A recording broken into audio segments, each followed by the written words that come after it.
Okay, can you guys see that okay? Wait, did I press share yet? Yeah, yeah, I see it. You So will do? I just tell you to just Yeah, you can just forward say the next slide? slide. Okay, very good. All right, so I think we're ready to go. So again, I'm Jennifer Abbanat, and I am one of your Lend Trainee co-people. Um, I'm actually going to discuss a topic that's very near and dear to my heart, and I'll kind of explain why in a little bit. So first, it's trauma and its impact on individuals with neurodevelopmental differences. I'll stay from the beginning. My kids and most people I know prefer identity first language, so I refer to people as autistic, and I know that that's an individual thing, and I always go back to asking a person if you're not sure. So I will refer to individuals as autistic rather than person with autism um, in this presentation. So just wanted to give that. Next slide. Of course, a trigger warning, as Kelly mentioned earlier, the discussion may be triggering to those sensitive to the topics of trauma and abuse. And so please take care of yourself. Please, if you need to leave, turn off the audio. Just take care of yourself, and if you need to come back or whatever, because I do know that certain things can be triggering for people. So your well-being is more important. Next slide. A little about me. This is, as I refer to, this is how my brain works. Kelly probably experienced that a little bit yesterday when I was going through this with her. These are a lot of my favorite things, including my family and my reason for doing so many of the things that I now am doing. My favorite words: education, mom, trauma, advocate, wife, brain science, attachment, and then I just like the little corner on the left. This succulent reminds me of life, a bit pokey and protective, but blooms these delicate flowers when it's feeling well. So I think that's a good analogy. Thanks. So at its core, trauma is overwhelming, unbelievable, and unbearable. That's Dr. Bessel van der Kolk who has said that. And my journey to understanding trauma started 18 and a half years ago when my son was born. His development didn't go as routine as many of us usually think it will. When having a baby, he was our second child. And so I really spent my time trying to understand brain development and how best to support our son. And as you can see here, we started off his life in many hospital situations, surgeries, chronic health medical issues that were warranting a lot of treatment and care. Up to when he was 3, he was hospitalized 7 times. It was really tough, and we had to figure out how best to support him.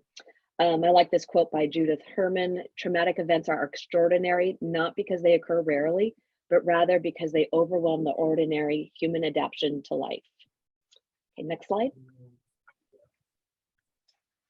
And wanted to know what I'm sharing today is just a tiny fraction of what is available in the research about trauma and its impact on development in individuals.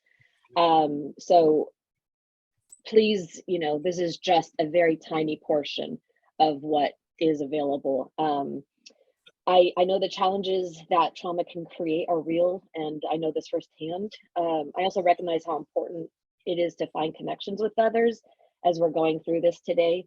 So with that, we may not have enough time for too much of not enough of the sharing probably, since that can be pretty intense at times.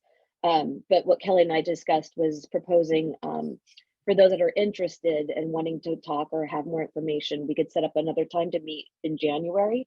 And that would give us more opportunities to move beyond the slideshow and really get into conversations if that's some of interest to other people. I like the one quote at the top here: we are not designed to live in survival mode. Our bodies need safety, our souls need rest. And I believe that wholeheartedly. Next slide.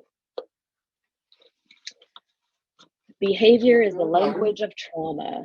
Children will show you before they tell you that they are in distress. And this is everything, because my son was exhibiting quote unquote behaviors even as an infant.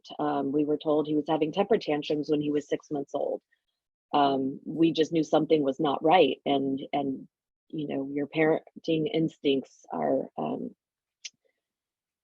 should never be shut down, because we do know our children best. So you know, behaviors can look like all kinds of things, but we know our kids, and we need to understand when they're trying to communicate the only way they know how.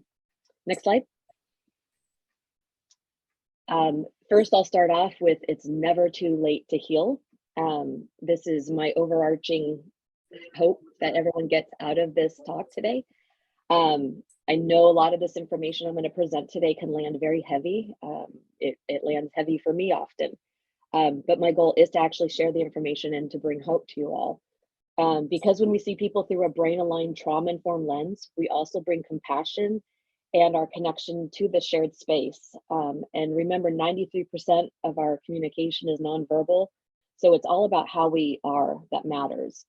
When we see behaviors, this is just the tip of the iceberg. It is the signal of distress and a cue for us to become curious about what information is trying to be conveyed, again, in the only way that an individual knows how. And for many of our young kids, it's not cognitive, it is crying and screaming and exhibiting the distress that they're experiencing inside.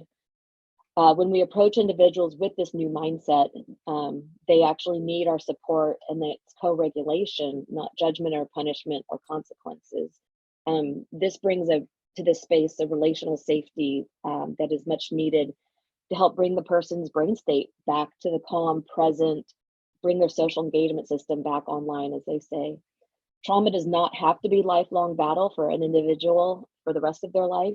When we know better, we do better. And the message of hope is why it is never too late to heal trauma, to reduce exposures to toxic stress, and to help create the therapeutic web, which I'll be discussing in a little bit. It takes one connected, caring person to make a difference in a person's life. I love that power of one. Next slide. Okay, so I'm gonna play just a short video just to start off, and then we can move on from that. You wanna push play, Kelly?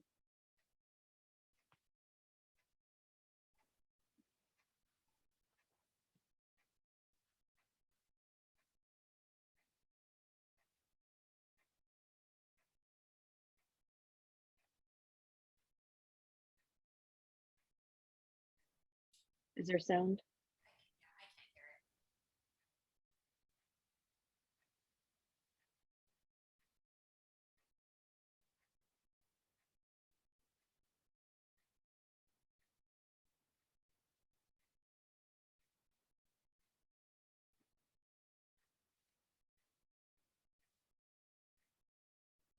Sorry, you guys can't hear anything?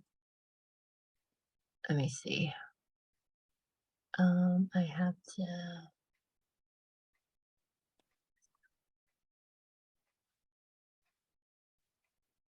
Can you hear anything now? No. No. No. Still not working. Okay, let me see. Well, I know there's an audio setting I have to do, right? Audio settings.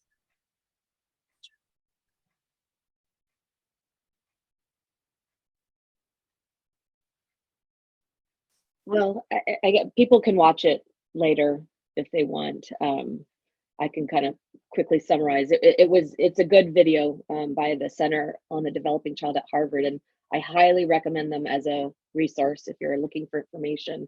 They just really discuss how the brain neural circuits are wired from the bottom up, and it's all about serve and return between the caregiver and the child, and not just you know, a one-way. It's meeting needs, but those needs are also through the serve and return, and the critical periods in development, as you can even see on this graph right here, really important things in brain development is happening in those first less than a year, first few months of life, but definitely the first 3 years is what we've known for a long time now. So please, I recommend watching it on your own time. It's just a 3-minute video, and I find it helpful. So next slide. Jennifer, I'm sorry, will you have other videos up that I need to figure out the? You know, there's 2 others. Okay, because I think I have to like stop share and, okay, we'll figure out when we get there. Okay. So what is my basis for this talk today? This book, What Happened to You by Dr. Bruce Perry, co-authored with Oprah Winfrey. I don't know if any of you have read it or heard of it, but if you haven't, I highly recommend it. It is an amazing book. It's very raw, very true, and honest, and really sets a mindset for everyone who reads it. You just walk away going, wow, that's just amazing. So I do recommend it. What few quotes from it: from an early age, we store associations and memories of how everything in the world makes us feel. In cases of early life adversity, the infant learns that the world is unsafe, their needs are unimportant, love does not feel good. And adversity can look like so many things. My son, it was, despite our responsiveness as parents and doing everything, loving him all to every fiber of our being, he was in pain. He was in chronic pain. And when you have chronic pain, that sensation just starts to create adversity. And that's where we end up with where we are today. Next slide. Again, understanding how the brain reacts to stress or early trauma helps clarify how what has happened to us in the past shapes who we are, how we behave, and why we do the things we do. He explains how one's early experiences and the memories they create can shape one's entire worldview as they grow. Sensory inputs are the baby's first window into the world, and as these sensory inputs, sounds, smells, sensations, and so on, are processed, feelings and experiences that are paired with these sensory inputs are registered too. And that's, again, back to everything is coming in through the senses, and it is a felt sense that the child is then getting a world map from their environment. Next slide. Just a quick little talk on brain development. It develops from the bottom up and the inside out. The brain stem is responsible for the motor sensory input and survival. Limbic region is the attachment, emotions, and behaviors. And then, of course, our higher thinking brain is reasoning, impulse control, planning, time. The cortex is the most uniquely human part of the brain. It's what makes us humans compared to other mammals and, of course, other species as well. And we understand the world around us through our senses. And that's, again, back to that early development, everything coming up through the brain stem, through the body, the bottom up for development. Next slide. So again, starting from, as I just reiterated, it comes in through our eyes, ears, mouth, skin, through our different senses, and it gets processed to determine if the world is safe or if there's threat. And this brain's ability to detect danger or safety is called neuroception, and I'll discuss that in a little bit. Next slide. This is a video I recommend watching at another time. I wasn't going to play it today, but again, from the Center of Developing Child at Harvard. The entire brain system is wired for survival and safety and depends on early experiences. So this is just the foundation, like building a house that gets set and then everything develops from there. Next. Okay, so we are going to play this video if you can. This is on neuroplasticity. All right, let me try to share screen, but with the correct audio. Video.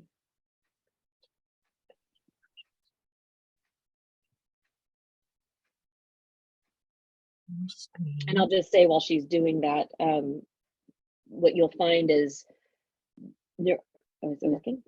Okay, let's try it. Let me know. Let's go.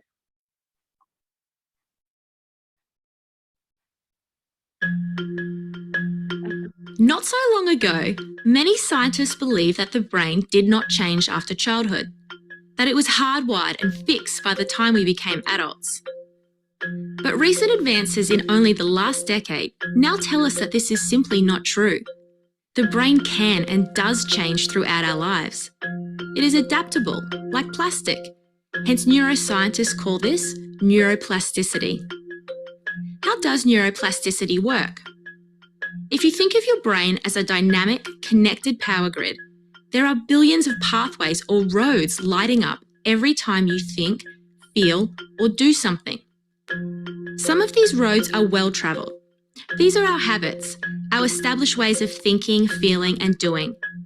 Every time we think in a certain way, practice a particular task, or feel a specific emotion, we strengthen this road.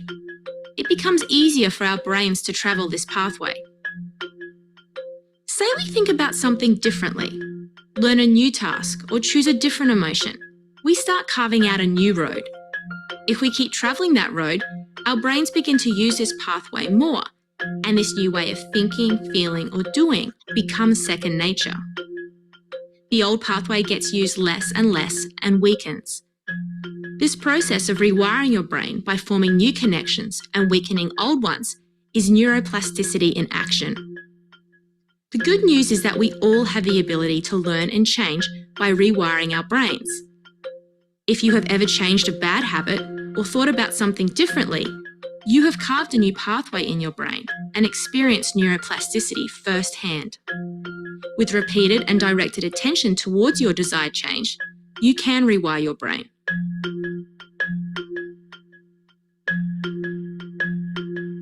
Okay. Thanks, Kelly. That worked great. So it's, as the video was saying, it's like a muscle. The more you work an area, the stronger it gets. So for example, in positive, pattern, repetitive, rhythmic experiences, those become the stronger connections that become the positive experiences to counterbalance any negative experiences. And I have to say, when I learned about neuroplasticity, it was the first time I felt hope compared to all the information we had been receiving prior to that. My son was diagnosed with PTSD at age 5 after so many of his hospitalizations, and we weren't given this kind of information, and you felt it did feel a little hopeless at first, but definitely not. Next slide. So our biological imperative is survival. That is what everything we are here for, is to survive, and our body and brains will do everything for that. The body remembers the experience and hangs on to it. This memory lands in the nervous system as that sensation, as I mentioned earlier. And these implicit memories are unconscious and automatic. So for example, when I was being repeatedly told my son won't remember any of the procedures, the experiences, he actually had one where he woke up during anesthesia. These are things that we were told, oh, he won't remember, therefore it won't impact him. But now we know that's not true. Even without having a memory, a cognitive memory, his body remembers, and that's what is really important, because it still impacts them. Next slide. Okay, so this is just one more of the other videos. Kelly, if you can play, and then we're going to stop it at the 3:19 mark.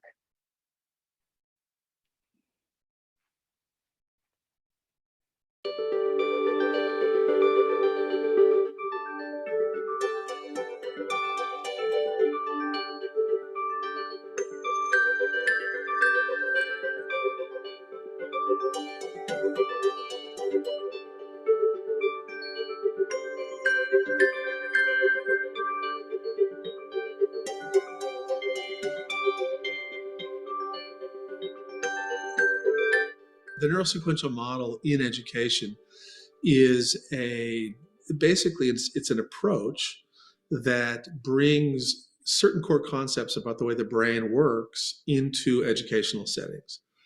Now, that it's interesting that it's been framed as a trauma-informed approach, which it is, but the reality is it has universal application across the entire spectrum of children, whether you've had no adversity or a lot of adversity. And, they're really teaching people about how the brain processes information, what are the circumstances by which we learn optimally, what are the most effective ways to shape behavior. Things like that are universally applicable, and that's kind of what we do with this model. One of the things that we teach with the neurosequential model is a very simple way to think about this. And it basically is that in order to get to the cortex to be able to reason with somebody, you first need to be connected with them in some way, relationally connected. And so that's kind of the middle part of the brain. But before you can sort of effectively connect with somebody, there has to be at least a minimal degree of regulation. So a very dysregulated kid who's afraid is not going to be able to successfully be engaged. And if you can't engage them to sort of be with you in this moment, they're certainly not going to be able to cognitively learn anything. So we talk about this sequence of engagement: regulate, relate, and then reason. And one of the things that we see that happens all the time, both with parenting and coaching and teaching, is that all too often we adults try to reason with somebody before they're regulated. And of course, that never really works. I mean, all of us, probably had the experience of somebody, coming up to us when we're sort of frustrated and saying, calm down. And as you well know, that very rarely works. In fact, it usually escalates you, makes you feel even more dysregulated. So the fundamental principle of this neurosequential model is to appreciate that the brain is involved in learning, the neuro part. Sequential is that the processing and development of the brain is sequential. And then really the third part is that you have to adhere, you have to follow the rules. You have to follow the rules of the biological organization of the brain if you're going to be successful in parenting, teaching, coaching. I think one of the most important things. Okay, great. Thanks, Kelly. Next slide.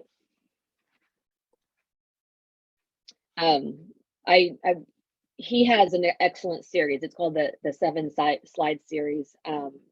Everyth's free on YouTube or on his website. And if you don't know Dr. Bruce Perry's work, I highly recommend it. He is just, he's who I was learning about when my son was just 4, when we were seeing a therapist, and she said, have you heard of Dr. Bruce Perry? Excellent books and such groundbreaking information, especially when it comes to trauma and children. So the capability of a person at any given moment is very fluid. Your cognitive, your emotional, social, motor, and regulatory capabilities shift within your internal state. And I always appreciate this slide because it talks about the pattern of stress. And of course, not all stress is bad. So for example, if the stress comes in and it's predictable, it's moderate, it's controllable, that builds our resilience and our tolerance. And that's where, the tiny little challenges in life that we kind of build on, those are positive things. It's when it's unpredictable, when it's extreme, when it's prolonged, this is what leads to what we call desensitization and vulnerability. This is where a lot of our kids or individuals with neurological differences kind of fall into. The stresses, I would say my children, if something's unpredictable, definitely that creates a level of stress that, we just now know they don't like surprises of any kind or any changes in schedules. And we have to work within those, how their brain works to minimize that impact. Of course, it's impossible to minimize it completely, but that pattern of stress is what is really important.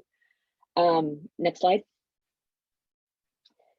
I'll just quickly, again, all functioning of the brain is state dependent, as he discusses. And I'll just point to the slide on the left, regulated when you're regulated, you're in your brain, you're in your cortex, you're thinking and able to access and reason and think, oh, well, this isn't so bad. I can handle this. You're logical. On the right side, highly dysregulated, you can see you barely have access to your cortex. You're in the brainstem. You're just trying to survive. And I say you, but it's your body. You don't even necessarily have that conscious awareness or control. Just like a lot of our kids, when they're in a state of a meltdown, they have no control. They're in literally survival. And that's why, as he was saying, that sequence of events from regulate, relate to reason is so vital when working with actually all individuals, because when we see somebody who's frustrated and distressed, again, saying calm down, it just never works, and it doesn't work for our kids either. Next slide.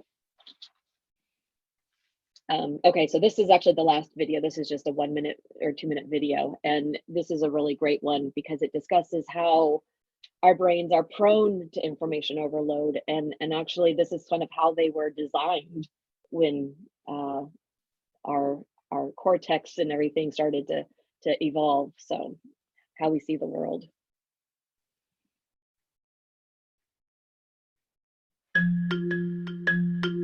We live in a vibrant and complex world. Every moment we are bombarded with information trying to get our attention.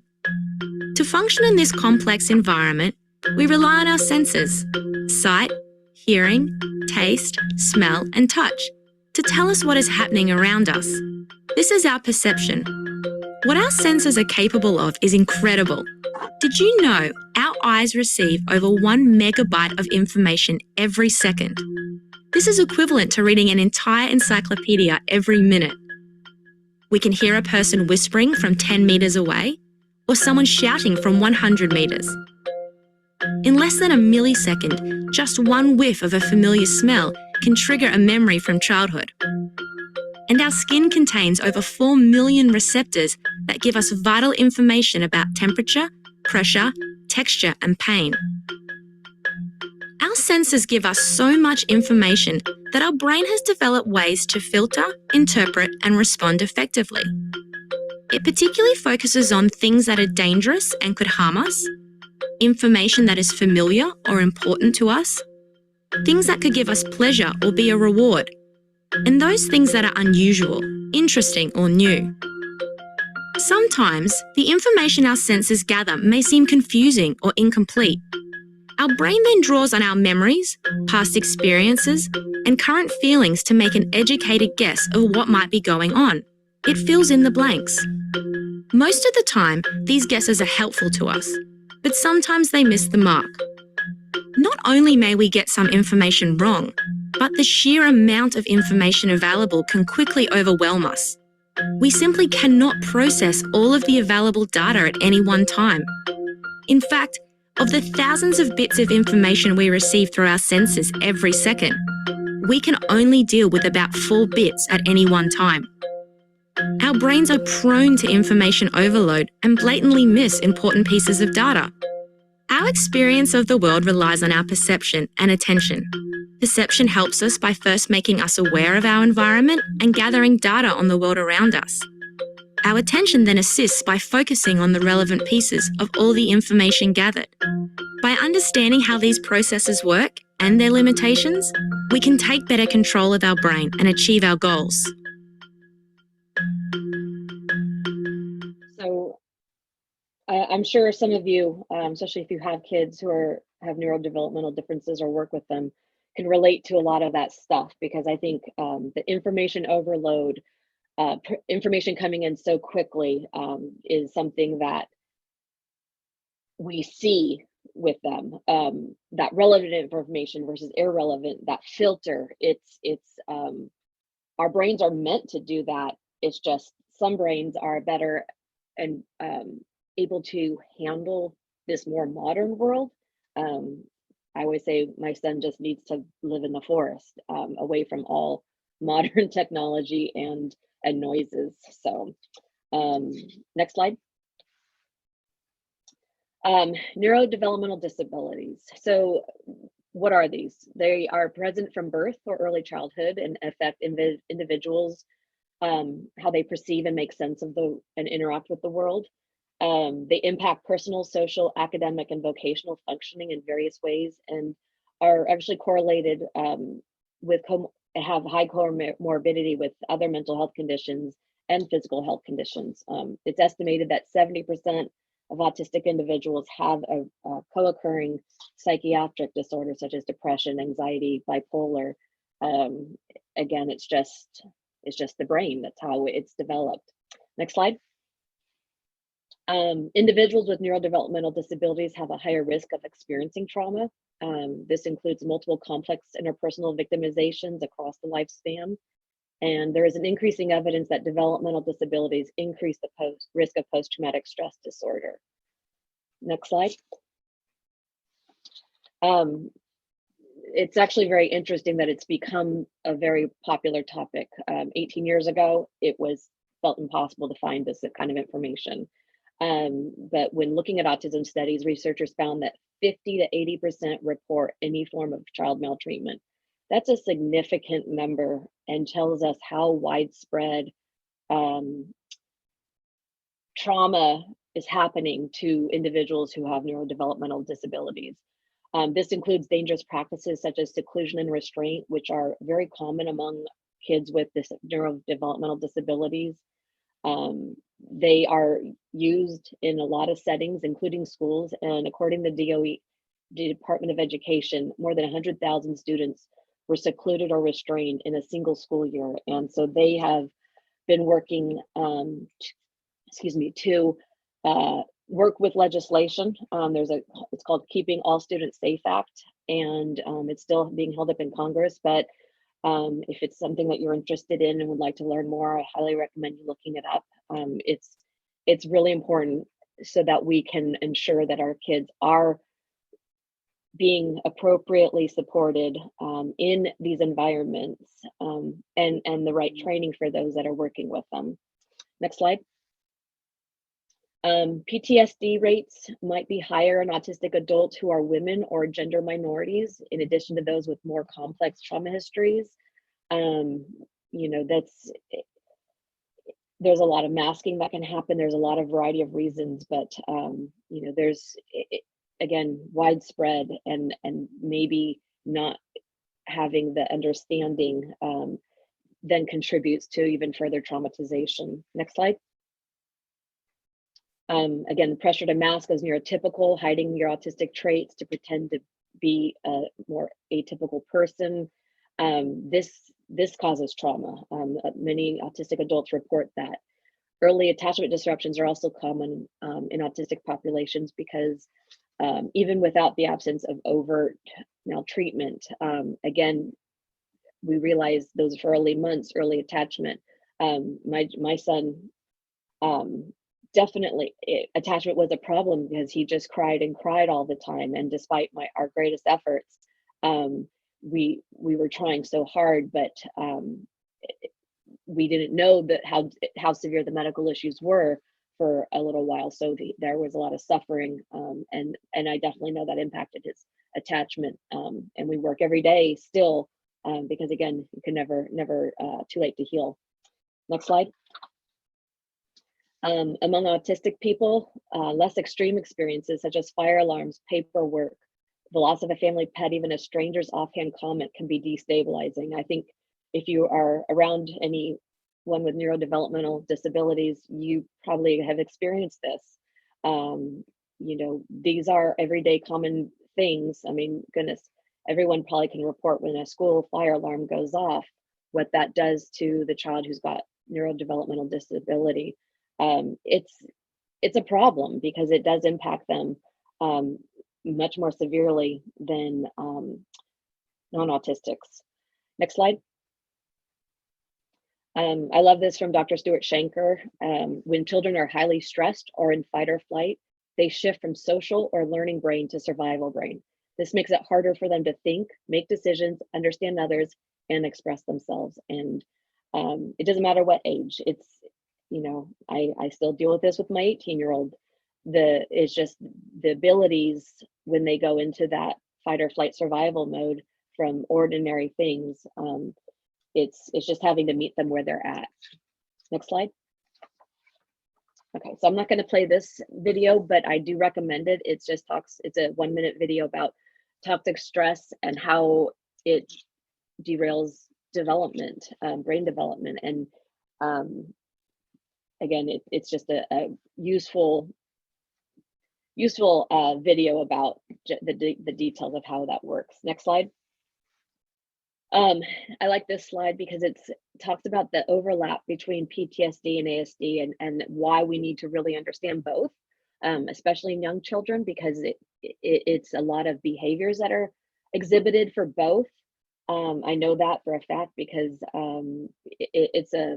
as you can see, the overlap, it's like, is it PTSD? Is it toxic stress? Is it autism?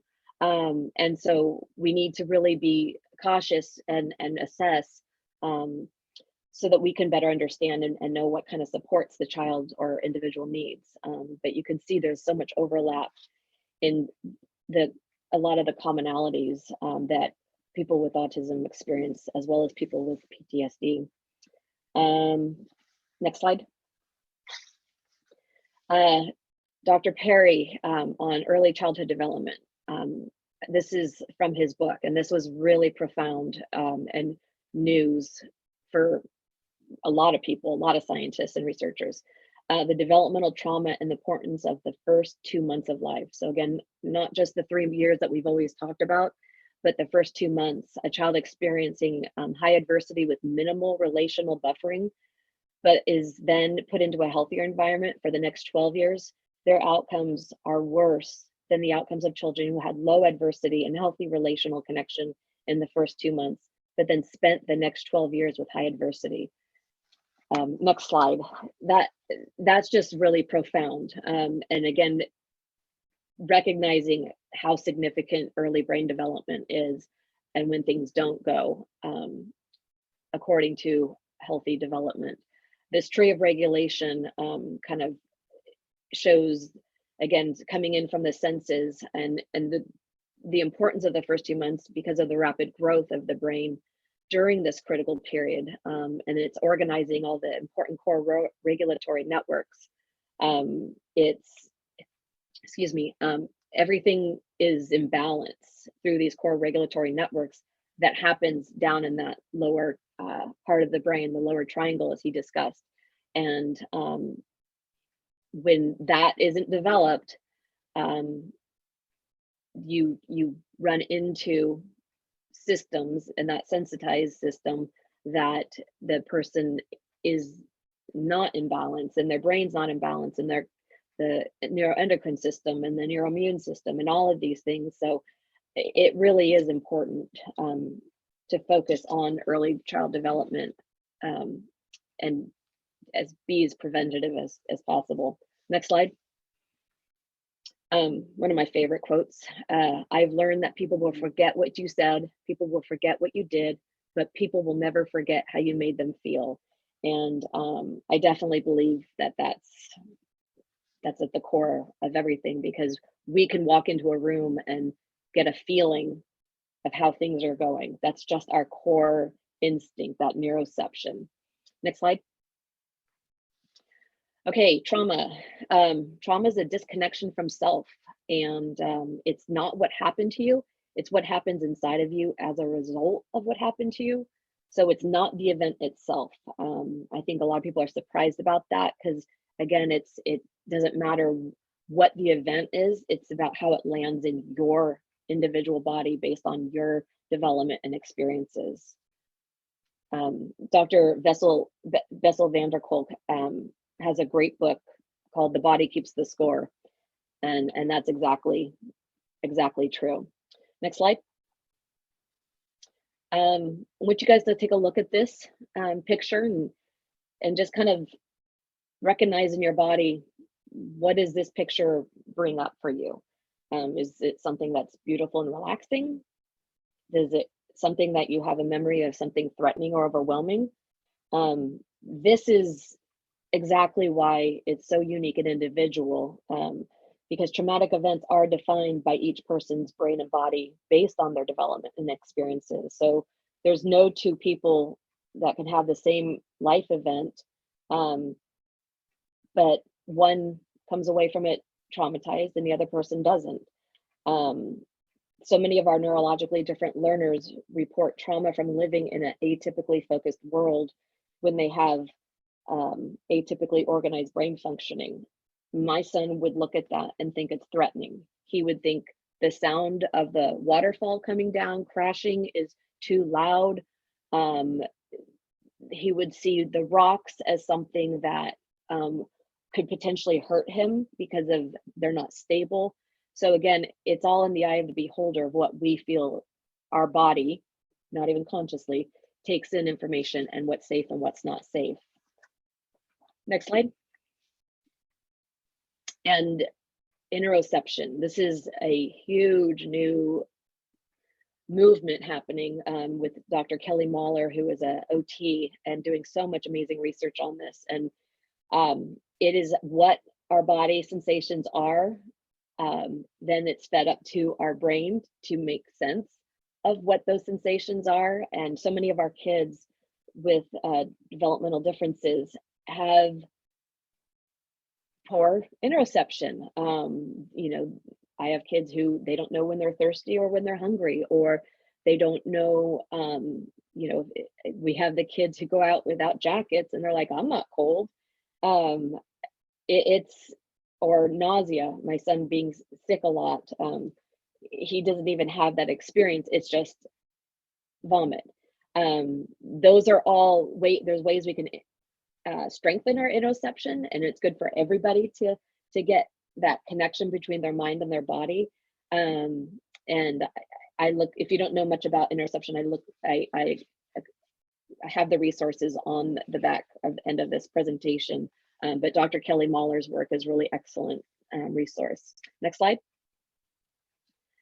Co-regulation. Just quickly, I know we hear the word around a lot, and it's a nervous system to nervous system. It's sending signals and receiving signals of safety with another nervous system.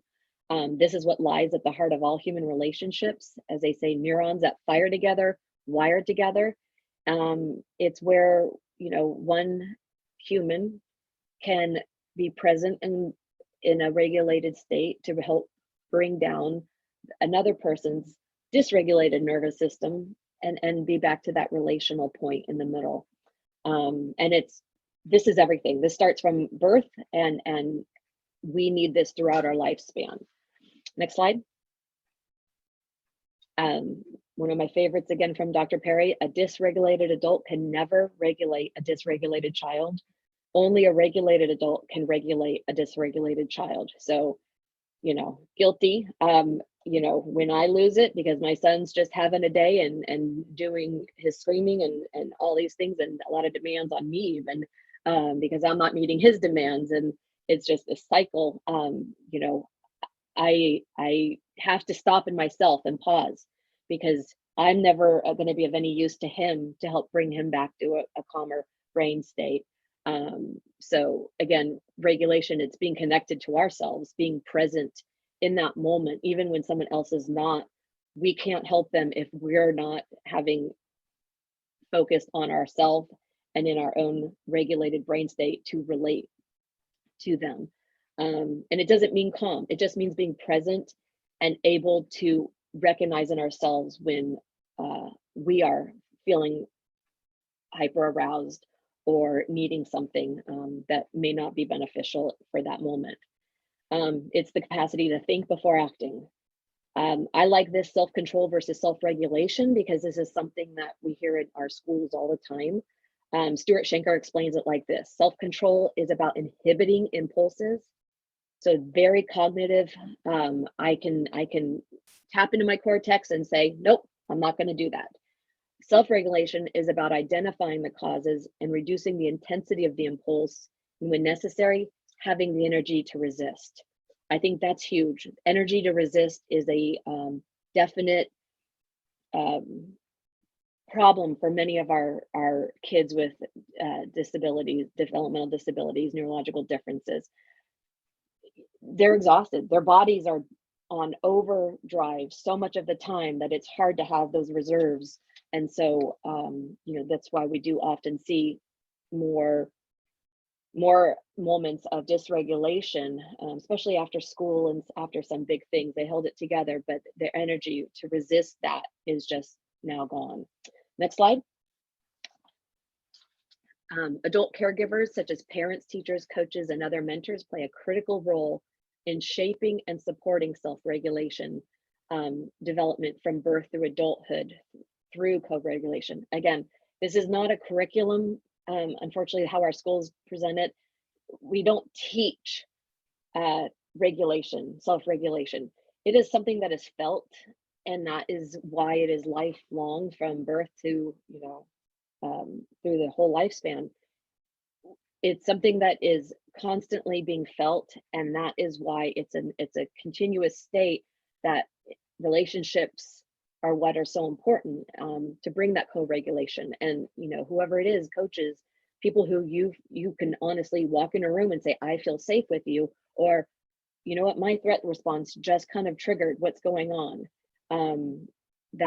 It's really important to recognize that it's about how we are with others, and not just teaching kids to breathe.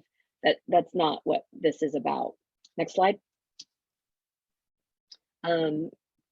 Briefly, the window of tolerance. I don't know if many of you have heard of this or not, but it's a great illustration that Dr. Dan Siegel developed, and it's basically our optimal window of arousal or stimulation that we can handle and thrive still at the same time. So when we exist within this window, we are able to learn, effectively play, and relate well.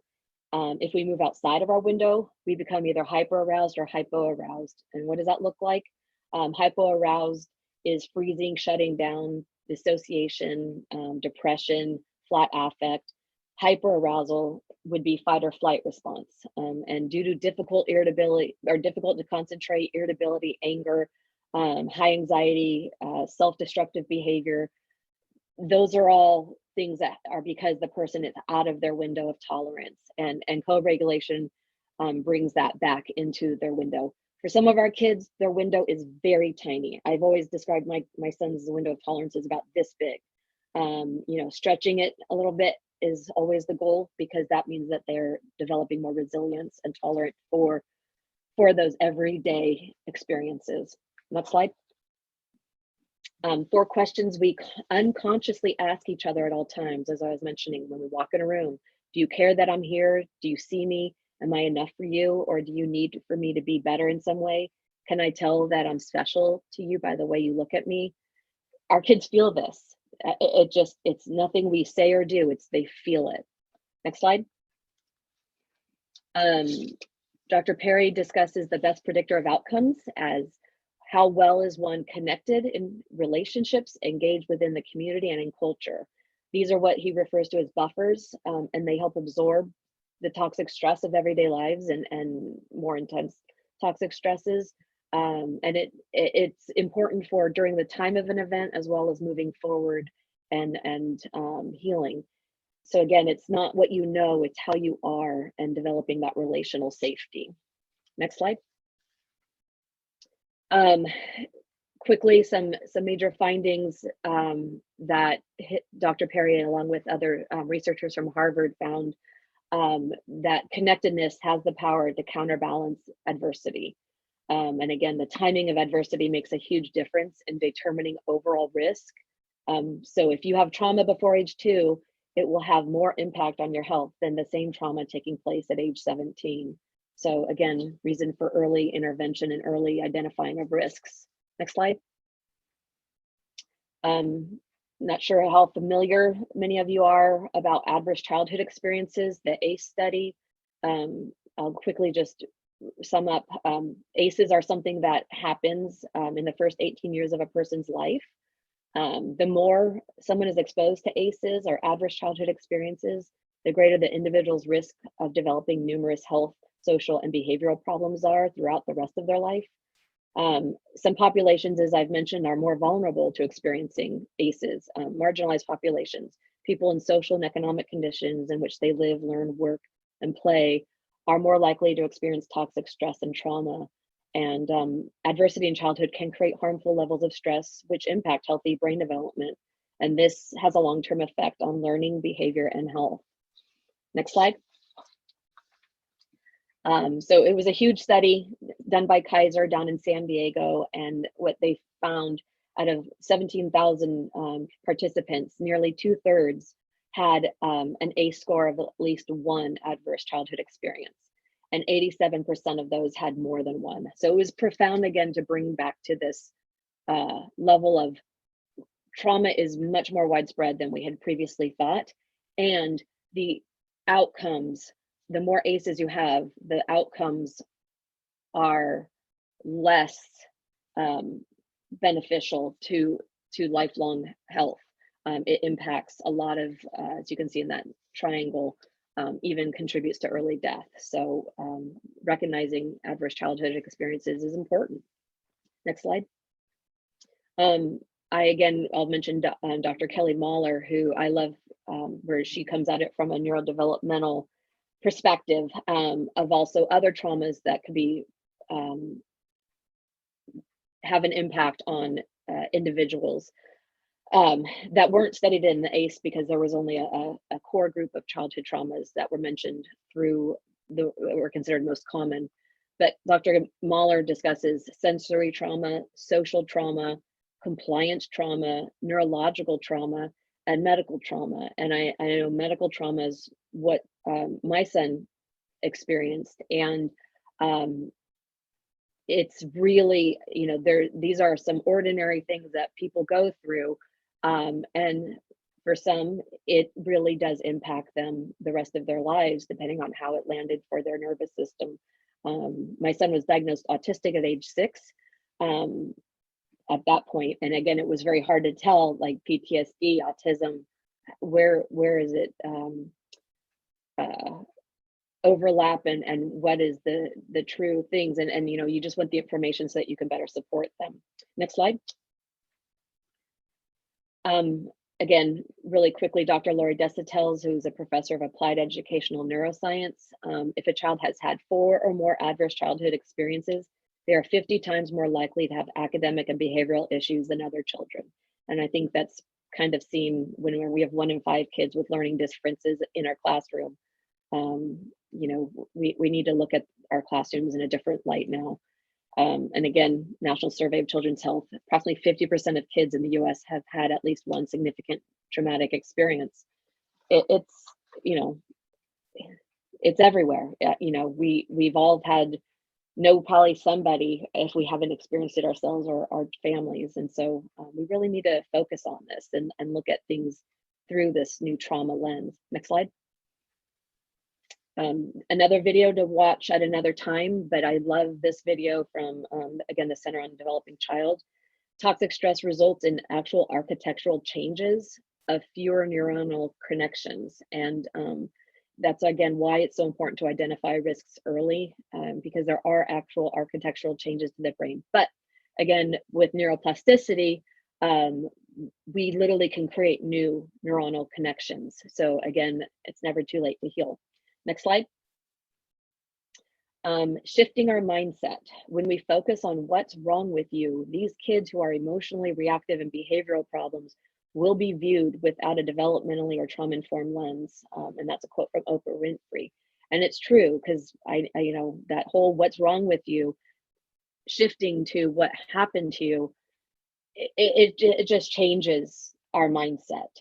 And as Dr. Bruce Perry, we need developmentally informed trauma-aware systems, and prevention is key. Next slide.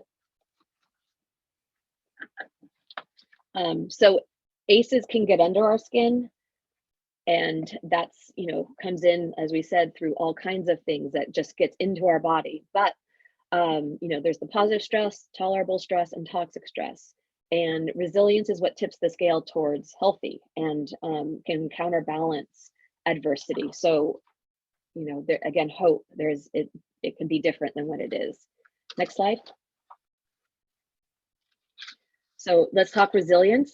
And so again, according to the Center of the Developing Child at Harvard, one way to understand development of resilience is to visualize a balance scale, as in the previous slide, and those protective experiences and coping skills on one side counterbalance the significant adversity on the other side. It does not mean a person doesn't experience stress, emotional stress or suffering. It just means they have the ability to work through the emotional pain and suffering, and that's key. Next slide.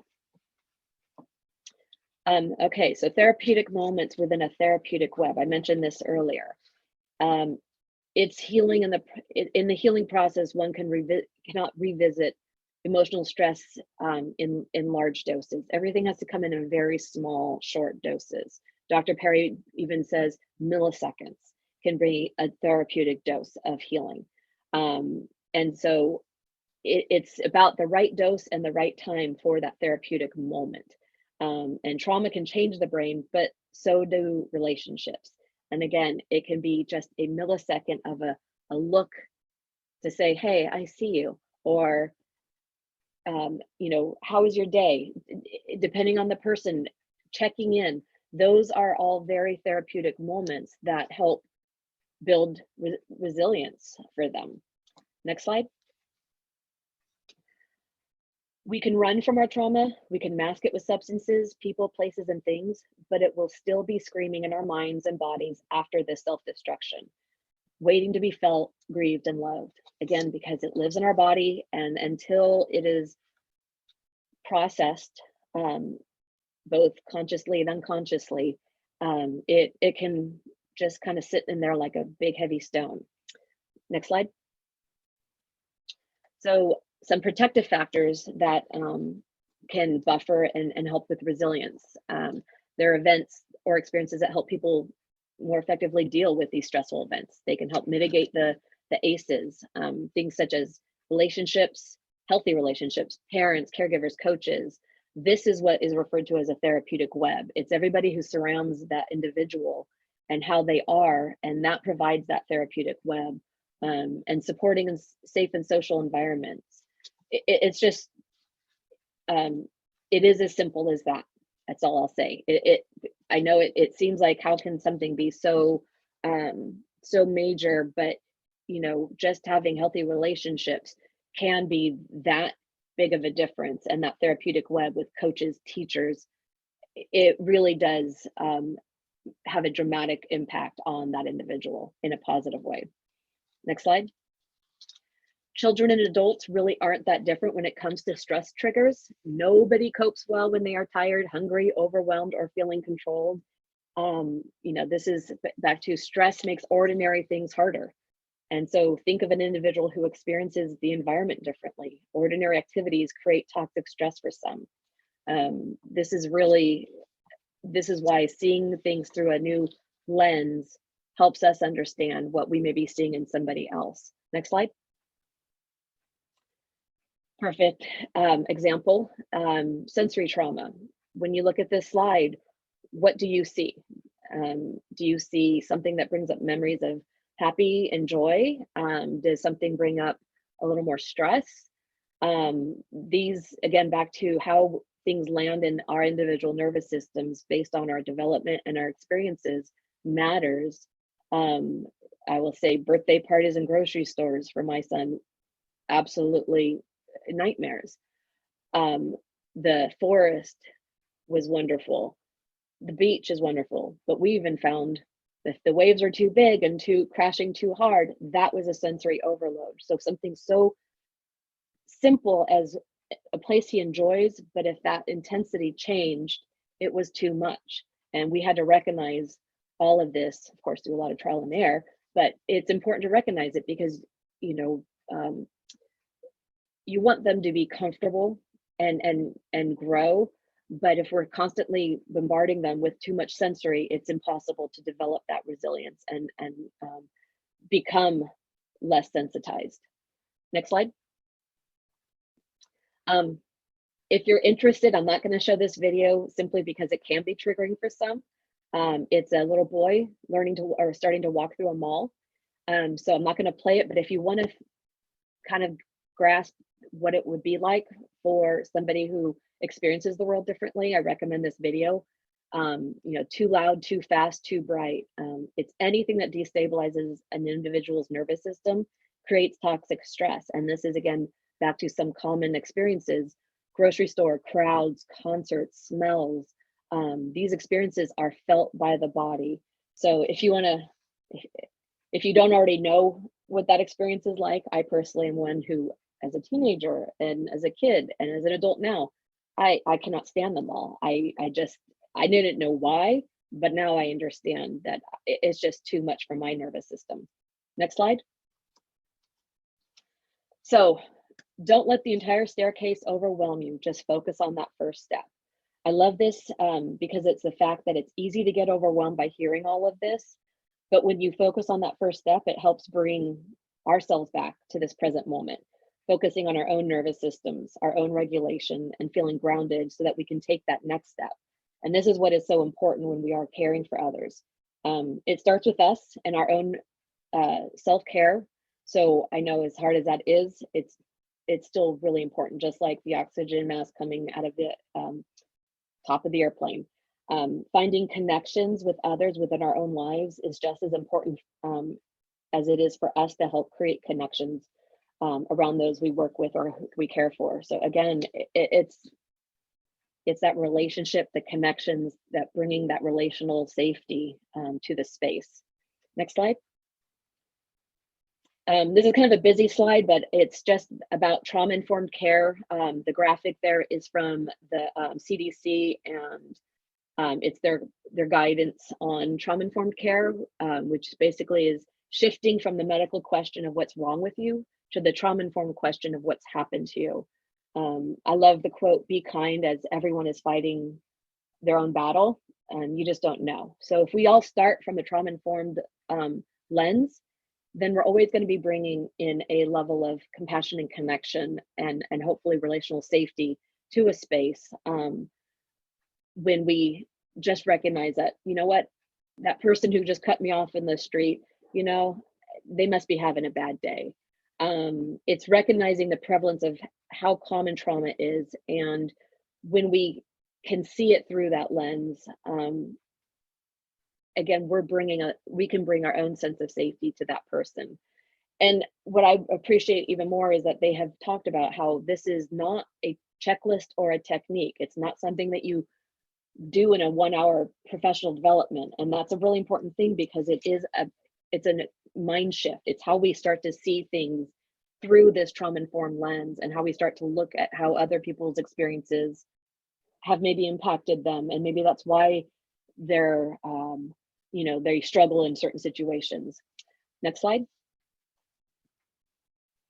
So where do we go from here? Oh, thanks. There's a variety of interventions, therapies, programs that can be useful to help in the treatment of trauma. I'll just quickly add that I've been taking a course through the Trauma Research Foundation through their Traumatic Stress Studies certificate program with Dr. Bessel van der Kolk. And I have to say, it's been eye-opening, even more so than what I mean, just amazing. If you have an opportunity, I do recommend it. I'm not a clinician, though. I've just been studying this and living it for many, many decades now. And what I think the overarching idea is that not one thing works for everybody. It's what works for one person may not work for another person. And so you really have to look at the unique situation and say, what will be best for this person? And it's some trial and error for that person too. I love the quote, "When a flower doesn't bloom, you fix the environment in which it grows, not the flower."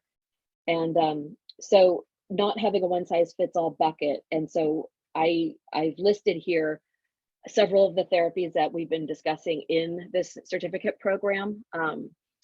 And again, not one size fits all. It really is based on what's going to be best for that person. And so some of the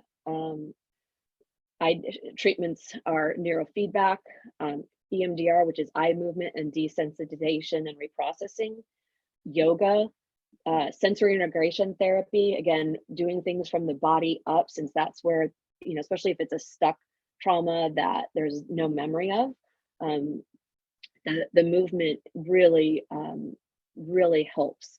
Mindfulness, martial arts, something called the ARC framework I've learned about, and I really appreciate their framework. It's attachment, regulation, and competency. Theater. I am loving learning more about how Shakespeare in the courts program, and also some other Shakespeare working with juveniles. It's, if you don't know much about how some of this is being used, it's worth checking out.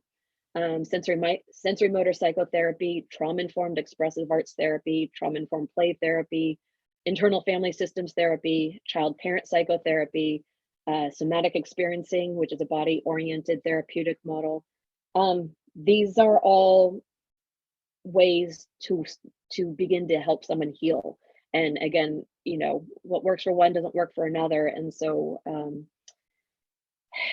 but the key is, as you can tell, when our brains develop from the body up, we need to approach things through the body up as well, because until there's a level of cognition, it'll just still be there. So anyway, next slide.